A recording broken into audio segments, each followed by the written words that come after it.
ഗ്രാമത്തിലെ വിജനമായ ഒരു പഴയ തറവാട്. അവിടെ ഒറ്റയ്ക്ക് താമസിക്കുന്ന ഒരു വൃദ്ധനും അദ്ദേഹത്തെ സഹായിക്കാൻ എത്തുന്ന ഒരു യുവാവും. ഒരു വലിയ അപകടത്തിൽ നിന്ന് രക്ഷപ്പെട്ടതിനു ശേഷം വിശ്രമത്തിനായി നഗരത്തിൽ നിന്നും മാറി ഒരു പഴയ തറവാട്ടിൽ പേയ്മെന്റ് ഗസ്റ്റായി എത്തുന്നതാണ് നായകൻ.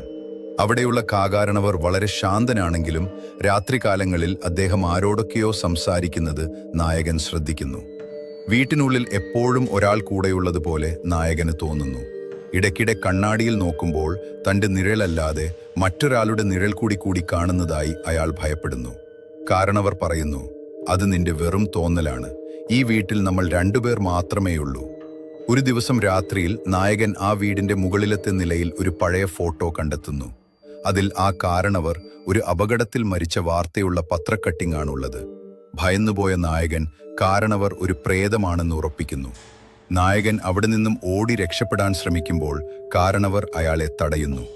സത്യത്തിൽ ആ പഴയ അപകടത്തിൽ മരിച്ചത് കാരണവരല്ല, മറിച്ച് നായകൻ തന്നെയാണ്.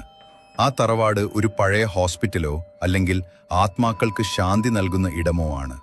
കാരണവർ ഒരു മന്ത്രവാദി അല്ലെങ്കിൽ ഒരു ഗൈഡാണ്.